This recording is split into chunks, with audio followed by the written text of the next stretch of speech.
Ladies and gentlemen, let me get straight to it. This is not a rehearsal. This is it. One life, one shot. And the scariest part, most people are burning it without even realizing it. We wake up every day scrolling through someone else's highlight reel, comparing our behind the scenes to their best moments, and then we wonder why we feel stuck. You're not stuck. You're distracted. You're comfortable. And comfort is dangerous. Everybody loves talking about passion, purpose, and success, but nobody wants to talk about time.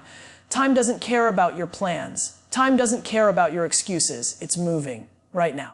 And every minute you spend waiting for the right moment, someone else is building the life you keep talking about. Let's be honest for a second. Most excuses sound reasonable. I'm too young. I'm too old.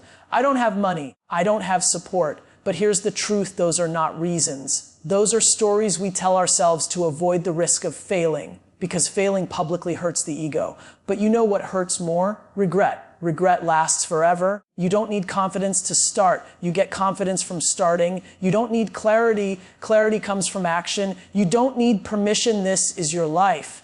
Take ownership of it. The moment you stop blaming your parents, your boss, the system, the economy, that's the moment your life actually begins. Start messy. Start small. Start with what you have. Nobody's first move is legendary. The problem is not that you're not good enough. The problem is you're not moving enough. Action beats talent when talent doesn't work. Every single time. And listen, this isn't about money or fame. This is about waking up excited instead of numb. This is about knowing you tried. This is about building something you believe in instead of living someone else's expectations. Time is the only resource that everyone receives equally, yet it is the most misunderstood and abused asset in human life. Money can be earned again. Relationships can be repaired. Skills can be learned. But time only moves in one direction. Every second that passes is gone forever, and most people don't feel its value because the loss happens silently. There is no alarm when a year slips away. No notification when an opportunity expires, and that's why people treat time casually while obsessing over things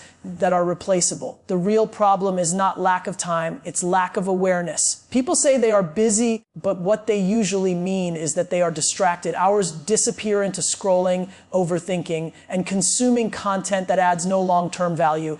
When you audit where your time actually goes, it becomes clear that potential isn't missing, discipline is. Time doesn't disappear, it gets spent either intentionally or accidentally. And accidental spending is the fastest way to build a life you didn't choose. Time is the foundation behind every success story that looks overnight from the outside. What people don't see are the years of small, boring, uncelebrated actions stacked day after day. Progress doesn't demand dramatic moves. It demands consistency. The person who wins is rarely the most talented, but almost always the one who stayed in the game long enough. That staying power is paid for with time invested wisely. Understanding time as currency changes behavior. You stop chasing quick validation and start thinking in decades instead of days. You become more patient with results and more aggressive with effort. You realize that wasting time is not neutral. It actively costs you future options. Every hour invested in learning, building, or improving compounds, just like money with interest. Every hour wasted compounds regret. Most people overestimate what they can do in a week and underestimate what they can do in 5 years. That misunderstanding leads to frustration and quitting. When you respect time, you stop demanding immediate outcomes and start trusting long-term momentum.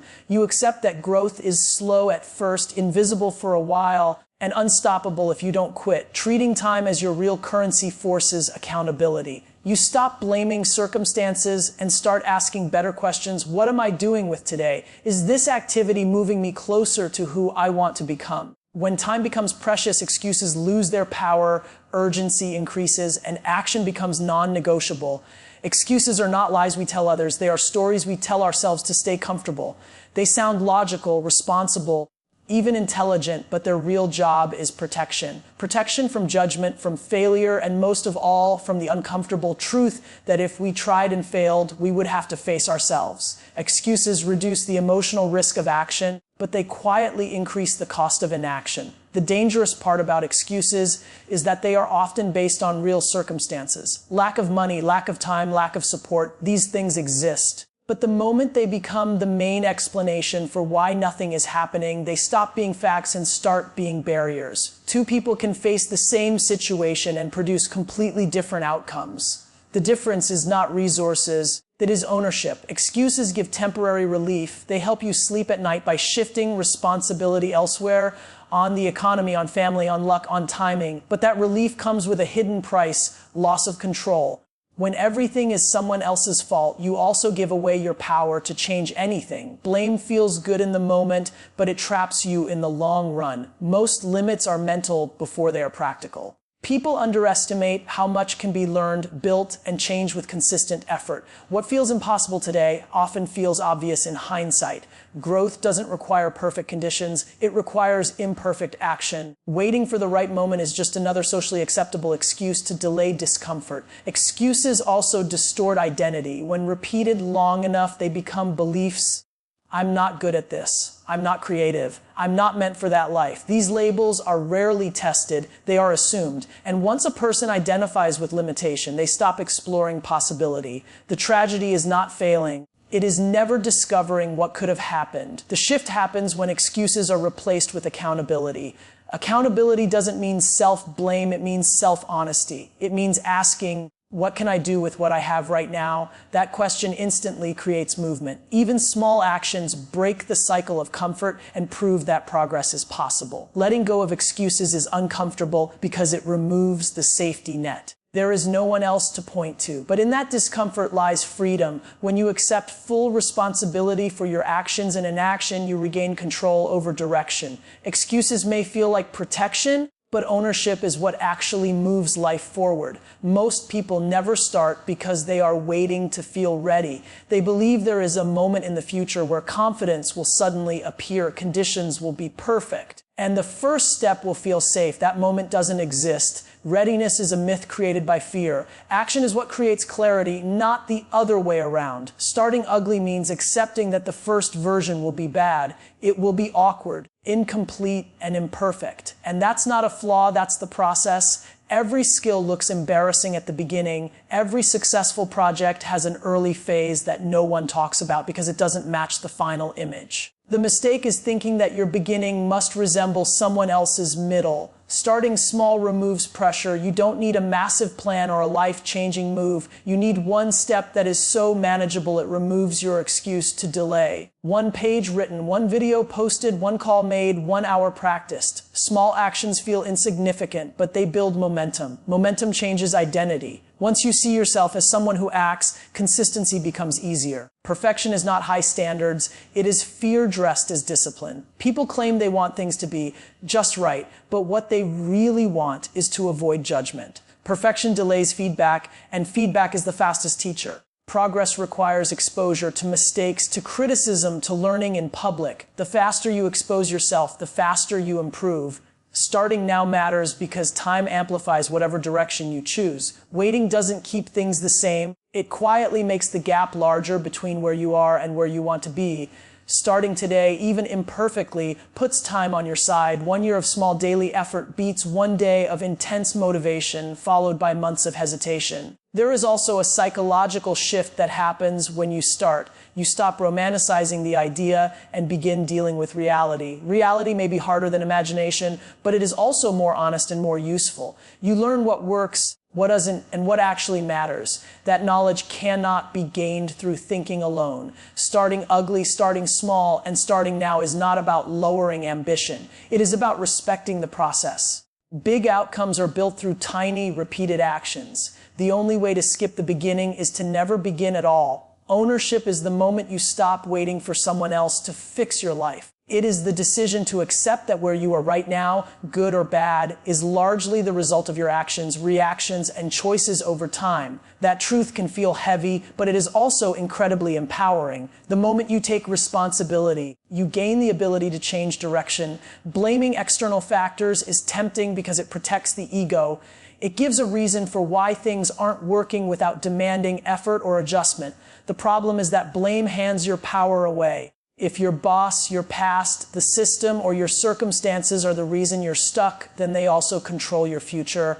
Ownership flips that equation. When it's your fault, it's also your opportunity. Taking ownership does not mean denying reality or pretending obstacles don't exist. It means acknowledging obstacles without allowing them to become excuses. It means asking better questions instead of complaining. Not, why is this happening to me? But what can I do next? That shift alone turns frustration into forward motion. Ownership also changes how you respond to failure. Instead of seeing failure as a verdict on your ability, you see it as data. You analyze what didn't work, adjust, and move again. There is no emotional spiral, no long pause, no need to protect pride. Progress accelerates when learning replaces defensiveness. When you own your results, you stop seeking validation and start seeking improvement. Praise becomes secondary, criticism becomes useful. You don't need approval to act because your focus is on growth, not image. This mindset creates resilience. You become harder to break because your sense of direction is internal, not dependent on circumstances or opinions.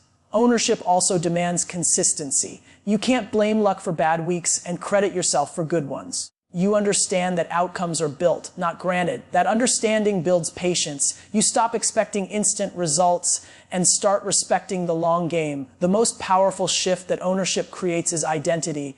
You no longer see yourself as someone waiting for a break. You see yourself as someone who builds. Builders don't complain about tools. They learn how to use what they have. Builders don't wait for perfect conditions. They adjust to reality. Ownership is not about control over everything. It is about control over response, effort, and direction. When you fully accept that responsibility, you stop feeling stuck and start feeling capable. It comes with embarrassment, disappointment, and sometimes public judgment. It bruises the ego and challenges identity. That immediate pain is why most people work so hard to avoid it. But failure fades. Its emotional intensity weakens with time, and what remains is usually clarity, learning, and perspective. Regret works differently. Regret is quiet at first. It doesn't show up with noise or drama. It waits. It settles in slowly, growing stronger as time passes. Regret asks questions that can't be answered later. What if I had tried?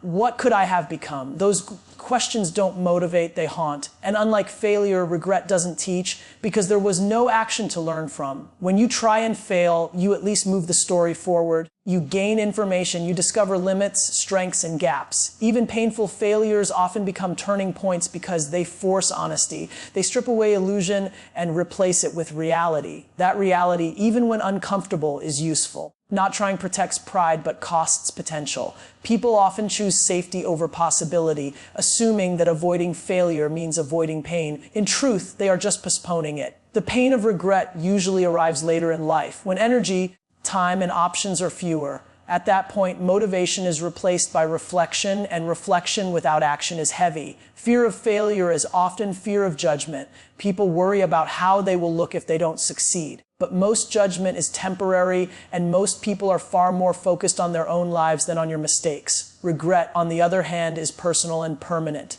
It lives entirely inside you. Failure also builds resilience. Each attempt makes the next one easier. You become familiar with discomfort, less emotionally reactive, more adaptable. Over time, failure loses its power to stop you. Regret never loses power because it is fueled by imagination. Imagining the version of yourself that never got a chance to exist, a life built on avoiding failure becomes small. Choices become cautious. Dreams become unrealistic. A life that allows failure becomes expansive. Even when outcomes aren't perfect, there is movement, growth, and self-respect. At the end of the day, people rarely regret trying and failing. They regret staying silent, staying still, and staying safe. Failure may hurt your ego for a moment, but regret weighs on your identity for a lifetime. You don't get extra time, extra chances, or a second life to figure it out later. What you do get is today, and that's enough if you actually use it. Drop the excuses. Stop waiting for perfect conditions. Take ownership of where you are and move, even if it's messy. Failure will pass, but regret won't. One life, no excuses. Start now. Thank you.